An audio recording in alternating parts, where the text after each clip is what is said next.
नमस्कार। मन की बात में आपका स्वागत है। लेकिन आज 26 नवंबर हम कभी भी भूल नहीं सकते हैं।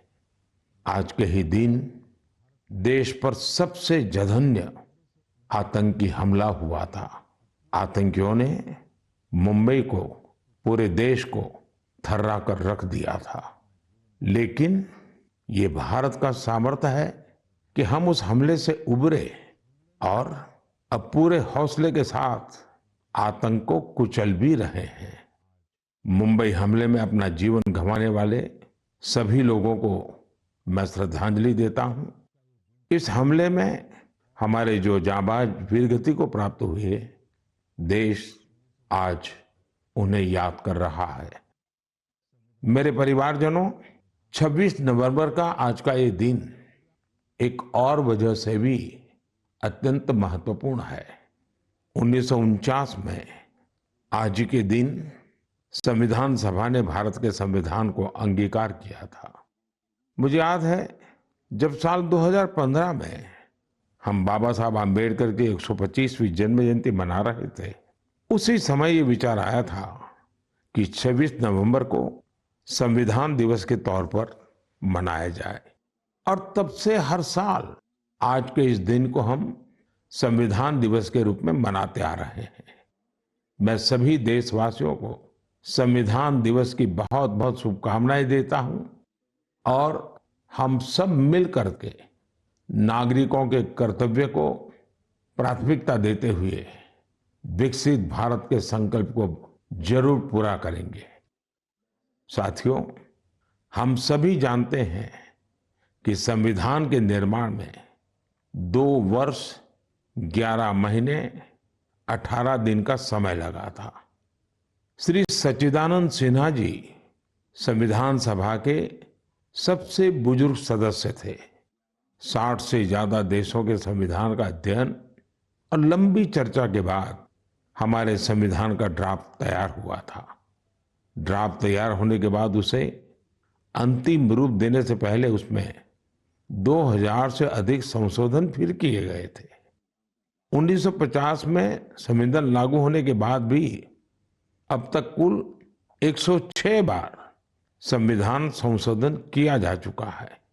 समय, परिस्थिति, देश की आवश्यकता को देखते हुए अलग अलग सरकारों ने अलग अलग समय पर संशोधन किए। लेकिन ये भी दुर्भाग्य रहा कि संविधान का पहला संशोधन फ्रीडम ऑफ स्पीच और फ्रीडम ऑफ एक्सप्रेशन के अधिकारों में कटौती करने के लिए हुआ था। वहीं संविधान के 44वें संशोधन के माध्यम से इमरजेंसी के दौरान की गई गलतियों को सुधारा गया था।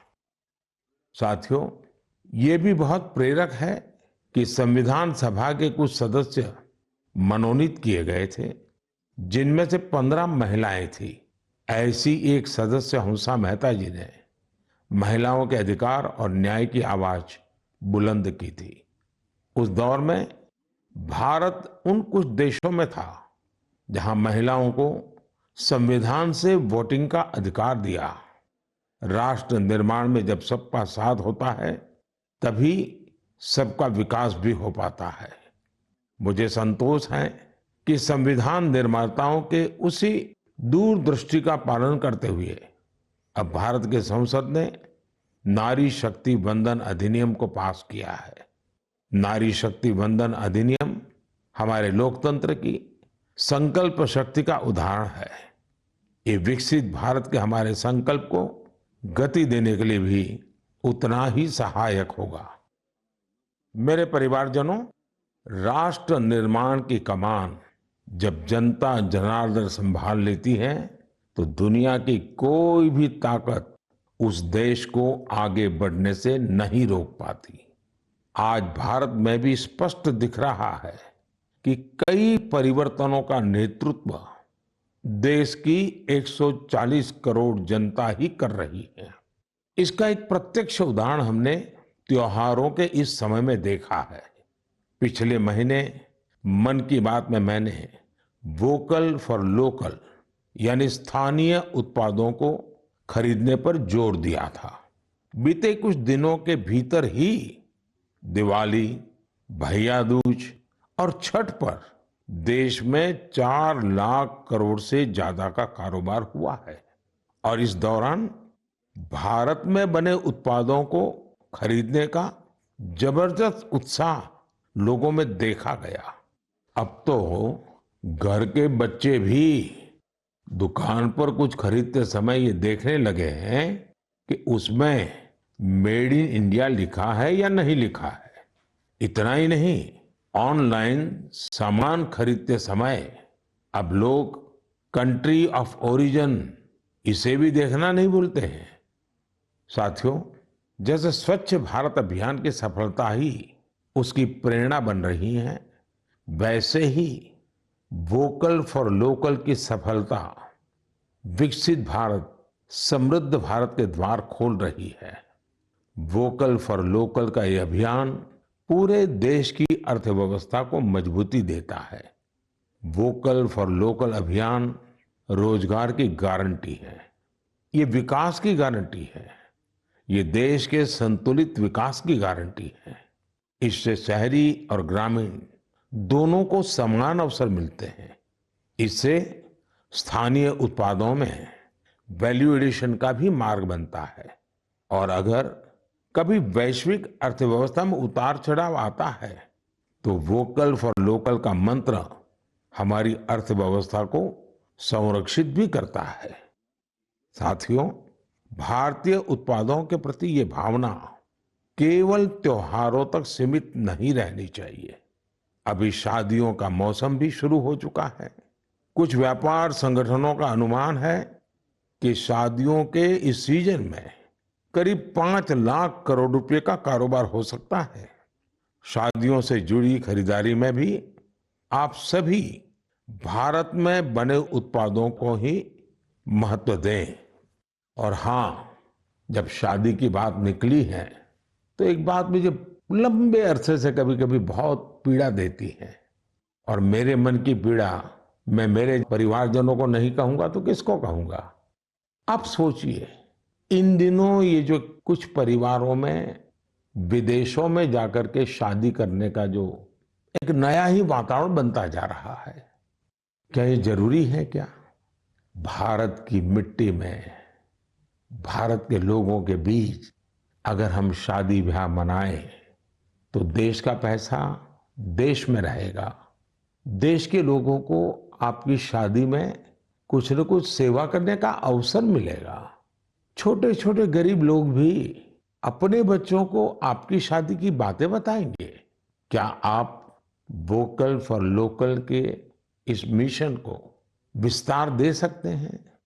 क्यों न हम शादी ब्याह ऐसे समारोह अपने ही देश में करें। हो सकता है आपको चाहिए वैसी व्यवस्था आज नहीं होगी, लेकिन अगर हम इस प्रकार के आयोजन करेंगे तो व्यवस्थाएं भी विकसित होगी। ये बहुत बड़े परिवारों से जुड़ा हुआ विषय है। मैं आशा करता हूं मेरी ये पीड़ा उन बड़े बड़े परिवारों तक जरूर पहुंचेगी। मेरे परिवारजनों, त्योहारों के इस मौसम में एक और बड़ा ट्रेंड देखने को मिला है। ये लगातार दूसरा साल है जब दीपावली के अवसर में कैश देकर कुछ सामान खरीदने का प्रचलन धीरे धीरे धीरे कम होता जा रहा है। यानी अब लोग ज्यादा से ज्यादा डिजिटल पेमेंट कर रहे हैं। ये भी बहुत उत्साह बढ़ाने वाला है। आप एक और काम कर सकते हैं। आप तय करिए कि 1 महीने तक आप यूपीआई से या किसी डिजिटल माध्यम से ही पेमेंट करेंगे, कैश पेमेंट नहीं करेंगे। भारत में डिजिटल क्रांति की सफलता ने इसे बिल्कुल संभव बना दिया है। और जब 1 महीना हो जाए तो आप मुझे अपने अनुभव, अपनी फोटो जरूर शेयर करिएगा। मैं अभी से आपको एडवांस में अपनी शुभकामनाएं देता हूं। मेरे परिवारजनों, हमारे युवा साथियों ने देश को एक और बड़ी खुशखबरी दी है जो हम सभी को गौरव से भर देने वाली है। इंटेलिजेंस, आइडिया और इनोवेशन आज भारतीय युवाओं की पहचान है। इसमें टेक्नोलॉजी के कॉम्बिनेशन से उनकी इंटेलेक्चुअल प्रॉपर्टीज में निरंतर बढ़ोतरी हो, ये अपने आप में देश के सामर्थ्य को बढ़ाने वाली महत्वपूर्ण प्रगति है। आपको ये जानकर अच्छा लगेगा कि 2022 में भारतीयों के पेटेंट आवेदन में 31% से ज्यादा की बढ़ोतरी हुई है। वर्ल्ड इंटेलेक्चुअल प्रॉपर्टी ऑर्गेनाइजेशन ने एक बड़ी ही दिलचस्प रिपोर्ट जारी की है। ये रिपोर्ट बताती है कि पेटेंट फाइल करने में सबसे आगे रहने वाले टॉप 10 देशों में भी ऐसा पहले कभी नहीं हुआ। इस शानदार उपलब्धि के लिए मैं अपने युवा साथियों को बहुत बहुत बधाई देता हूं। मैं अपने युवा मित्रों को विश्वास दिलाना चाहता हूं कि देश हर कदम पर आपके साथ है। सरकार ने जो प्रशासनिक और कानूनी सुधार किए हैं, उसके बाद आज हमारे युवा एक नई ऊर्जा के साथ बड़े पैमाने पर इनोवेशन के काम में जुटे हैं। 10 वर्ष पहले के आंकड़ों से तुलना करें तो आज हमारे पेटेंट को 10 गुना ज्यादा मंजूरी मिल रही है। हम सभी जानते हैं कि पेटेंट से न सिर्फ देश की इंटेलेक्चुअल प्रॉपर्टी बढ़ती है, बल्कि इससे नए नए अवसरों के भी द्वार खुलते हैं। इतना ही नहीं, ये हमारे स्टार्टअप्स की ताकत और क्षमता को भी बढ़ाते हैं। आज हमारे स्कूली बच्चों में भी इनोवेशन की भावना को बढ़ावा मिल रहा है। अटल टिंकरिंग लैब, अटल इनोवेशन मिशन, कॉलेजों में इंक्यूबेशन सेंटर्स, स्टार्टअप्स इंडिया अभियान, ऐसे निरंतर प्रयासों के नतीजे देशवासियों के सामने हैं। ये भी भारत की युवा शक्ति, भारत की इनोवेटिव पावर का प्रत्यक्ष उदाहरण है। इसी जोश के साथ आगे चलते हुए ही हम विकसित भारत के संकल्प को भी प्राप्त करके दिखाएंगे। और इसीलिए मैं बार बार कहता हूं, जय जवान, जय किसान, जय विज्ञान, जय अनुसंधान। मेरे प्यारे देशवासियों, आपको याद होगा कि कुछ समय पहले मन की बात में मैंने भारत में बड़ी संख्या में लगने वाले मेलों की चर्चा की थी। तब एक ऐसी प्रतियोगिता का भी विचार आया था जिसमें लोग मेलों से जुड़ी फोटो साझा करें।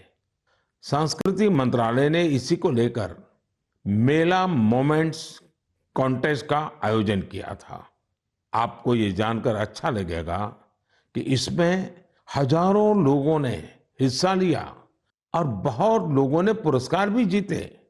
कोलकाता के रहने वाले राजेश धर जी ने चरक मेला में गुब्बारे और खिलौने बेचने वाले की अद्भुत फोटो के लिए पुरस्कार जीता।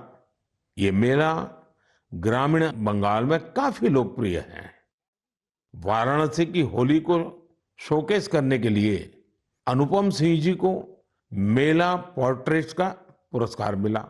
अरुण कुमार नलीमेला जी कुलसाई दशहरा से जुड़ा एक आकर्षक पहलू को दिखाने के लिए पुरस्कृत किए गए। वैसे ही पंढरपुर की भक्ति को दिखाने वाली फोटो सबसे ज्यादा पसंद की गई फोटो में शामिल रही, जिसे महाराष्ट्र के ही एक सज्जन श्रीमान राहुल जी ने भेजा था। इस प्रतियोगिता में बहुत सारी तस्वीरें मेलों के दौरान मिलने वाले स्थानीय व्यंजनों की भी थी।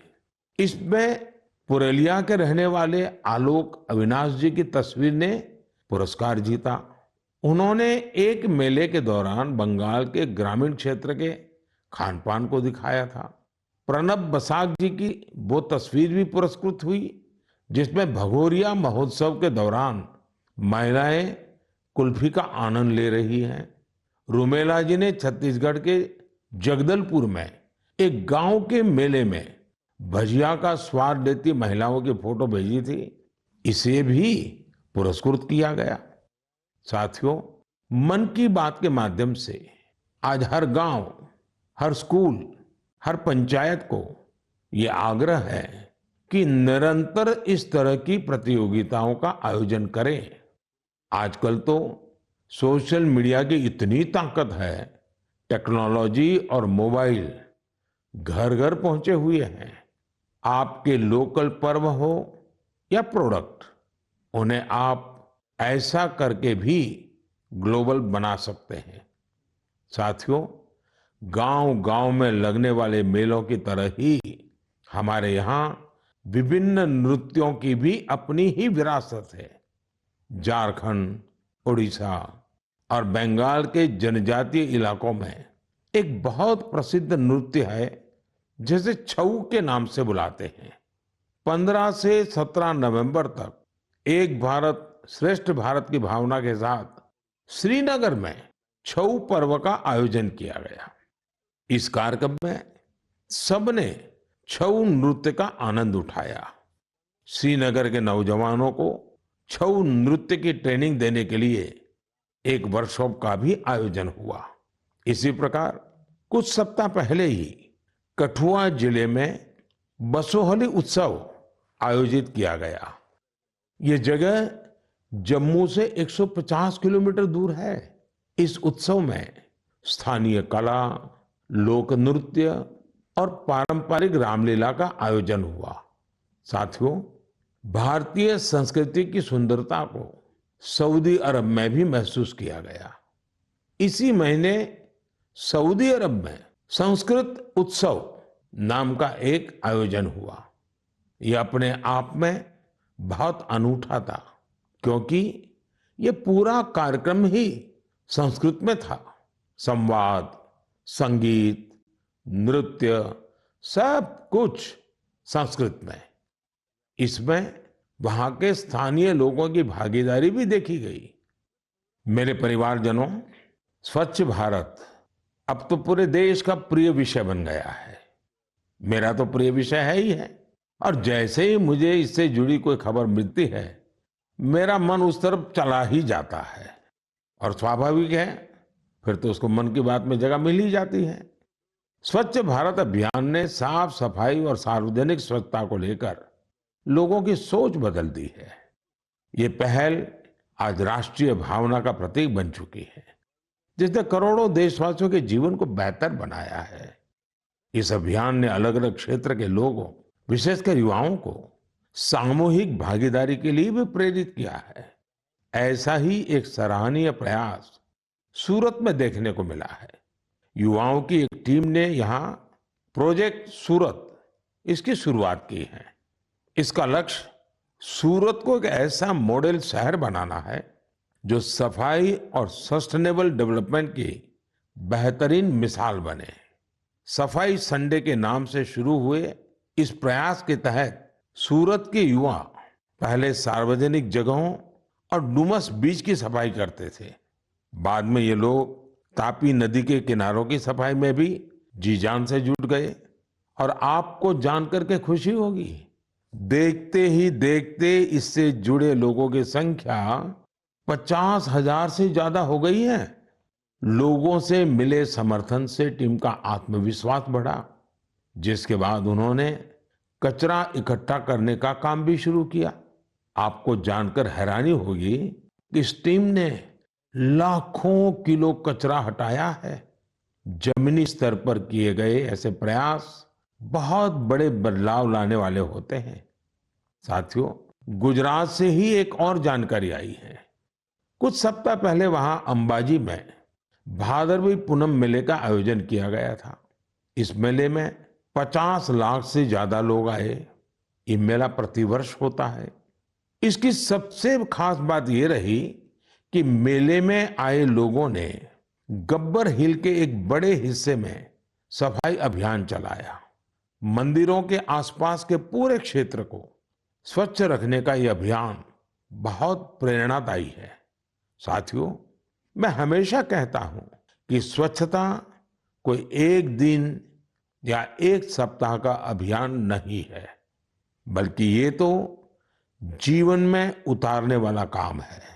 हम अपने आसपास ऐसे लोग देखते भी हैं जिन्होंने अपना पूरा जीवन स्वच्छता से जुड़े विषयों पर ही लगा दिया। तमिलनाडु के कोयम्बटूर में रहने वाले लोगानाथन जी भी बेमिसाल है। बचपन में गरीब बच्चों के फटे कपड़ों को देखकर वे अक्सर परेशान हो जाते थे।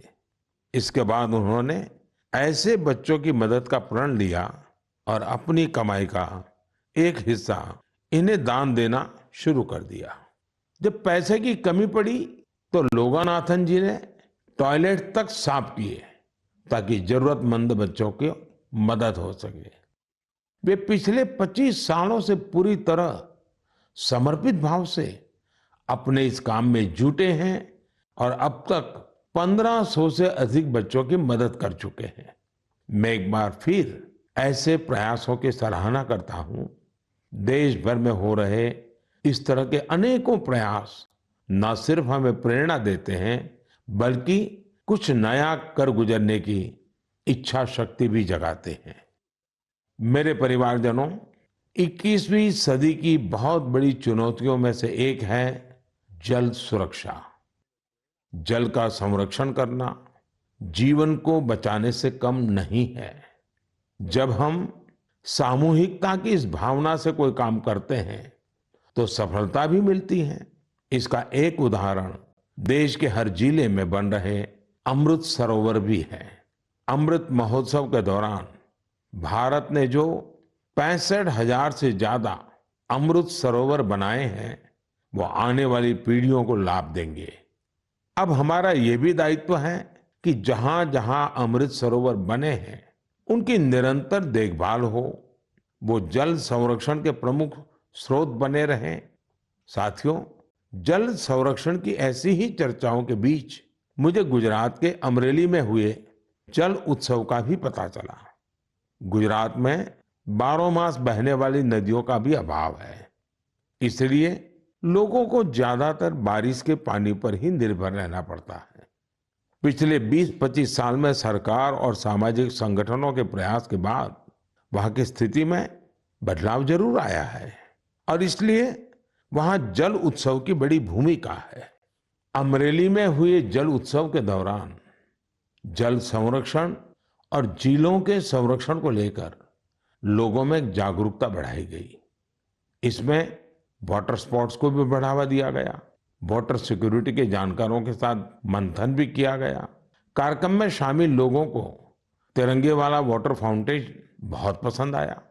इस जल उत्सव का आयोजन सूरत के डायमंड बिजनेस में नाम कमाने वाले सब्जीभाई धोड़किया के फाउंडेशन ने किया।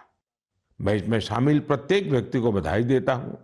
जल संरक्षण के लिए ऐसे ही काम करने की शुभकामनाएं देता हूं। मेरे परिवारजनों, आज दुनिया भर में स्किल डेवलपमेंट के महत्व को स्वीकार्यता मिल रही है। जब हम किसी को कोई स्किल सिखाते हैं तो उसे सिर्फ हुनर ही नहीं देते बल्कि उसे आय का एक जरिया भी देते हैं।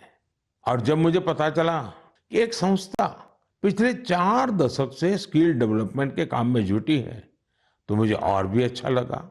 ये संस्था आंध्र प्रदेश के श्रीकाकुलम में है और इसका नाम बेल्जीपुरम यूथ क्लब है। स्किल डेवलपमेंट पर फोकस कर बेल्जीपुरम यूथ क्लब ने करीब 7,000 महिलाओं को सशक्त बनाया है। इनमें से अधिकांश महिलाएं आज अपने दम पर अपना कुछ काम कर रही है। इस संस्था ने बाल मजदूरी करने वाले बच्चों को भी कोई ना कोई हुनर सिखाकर उन्हें उस दुष्चक्र से बाहर निकालने में मदद की है। बेल्जीपुरम यूथ क्लब की टीम ने किसान उत्पाद संघ यानी एफपीओ से जुड़े किसानों को भी नई स्किल सिखाई, जिससे बड़ी संख्या में किसान सशक्त हुए हैं। स्वच्छता को लेकर भी यह यूथ क्लब गांव-गांव में जागरूकता फैला रहा है। इसने अनेक शौचालयों का निर्माण की भी मदद की है। मैं स्किल डेवलपमेंट के लिए इस संस्था से जुड़े सभी लोगों को बहुत बहुत बधाई देता हूं, उनकी सराहना करता हूं।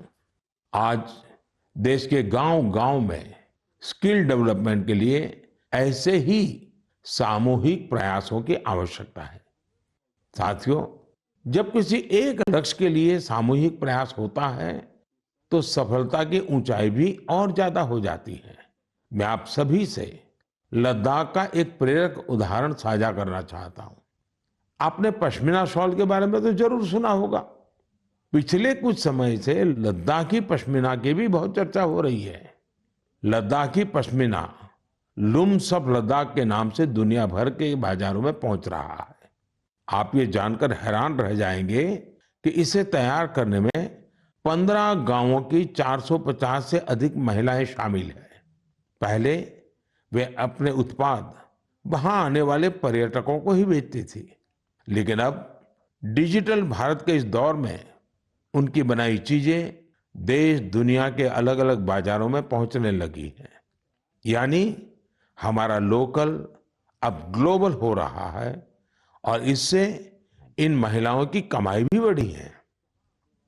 साथियों, नारी शक्ति की ऐसी सफलताएं देश के कोने कोने में मौजूद है।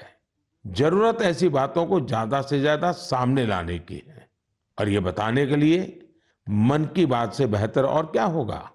तो आप भी ऐसे उदाहरणों को मेरे साथ ज्यादा से ज्यादा शेयर करें। मैं भी पूरा प्रयास करूंगा कि उन्हें आपके बीच ला सकूं। मेरे परिवारजनों, मन की बात में हम ऐसे सामूहिक प्रयासों की चर्चा करते रहे हैं जिनसे समाज में बड़े बड़े बदलाव आए हैं। मन की बात की एक और उपलब्धि ये भी है कि इसने घर घर में रेडियो को और अधिक लोकप्रिय बना दिया है। माय गॉव पर मुझे उत्तर प्रदेश में अमरोहा के राम सिंह बौद्ध जी का एक पत्र मिला है। राम सिंह जी पिछले कई दशकों से रेडियो संग्रह करने के काम में जुटे हैं। उनका कहना है कि मन की बात के बाद से उनके रेडियो म्यूजियम के प्रति लोगों की उत्सुकता और बढ़ गई है। ऐसे ही मन की बात से प्रेरित होकर अहमदाबाद के पास तीर्थ धाम प्रेरणा तीर्थ ने एक दिलचस्प प्रदर्शनी लगाई है। इसमें देश विदेश के 100 से ज्यादा एंटीक रेडियो रखे गए हैं। यहाँ मन की बात के अब तक के सारे एपिसोड्स को सुना जा सकता है। कई और उदाहरण हैं जिनसे पता चलता है कि कैसे लोगों ने मन की बात से प्रेरित होकर अपना खुद का काम शुरू किया। ऐसा ही एक उदाहरण कर्नाटक के चामराजनगर की वर्षा जी का है, जिन्हें मन की बात ने अपने पैरों पर खड़ा होने के लिए प्रेरित किया। इस कार्यक्रम के एक एपिसोड से प्रेरित होकर उन्होंने केले से जैविक खाद बनाने का काम शुरू किया। प्रकृति से बहुत लगाव रखने वाली वर्षा जी की ये पहल दूसरे लोगों के लिए भी रोजगार के मौके लेकर आई है। मेरे परिवारजनों, कल 27 नवंबर को कार्तिक पूर्णिमा का पर्व है। इसी दिन देव दीपावली भी मनाई जाती है और मेरा तो मन रहता है कि मैं काशी की देव दीपावली जरूर देखूं। इस बार मैं काशी तो नहीं जा पा रहा हूं, लेकिन मन की बात के माध्यम से बनारस के लोगों को अपनी शुभकामनाएं जरूर भेज रहा हूं। इस बार भी काशी के घाटों पर लाखों दिए जलाए जाएंगे, भव्य आरती होगी, लेजर शो होगा। लाखों की संख्या में देश विदेश से आए लोग देव दीपावली का आनंद लेंगे। साथियों, कल पूर्णिमा के दिन ही गुरु नानक देव जी का भी प्रकाश पर्व है। गुरु नानक जी के अनमोल संदेश भारत ही नहीं, दुनिया भर के लिए आज भी प्रेरक और प्रासंगिक है। यह हमें सादगी, सद्भाव और दूसरों के प्रति समर्पित होने के लिए प्रेरित करते हैं। गुरु नानक देव जी ने सेवा भावना, सेवा कार्यों की जो सीख दी, उसका पालन हमारे सिख भाई बहन पूरे विश्व में करते नजर आते हैं। मैं मन की बात के सभी श्रोताओं को गुरु नानक देव जी के प्रकाश पर्व की बहुत बहुत शुभकामनाएं देता हूं। मेरे परिवारजनों, मन की बात में इस बार मेरे साथ इतना ही।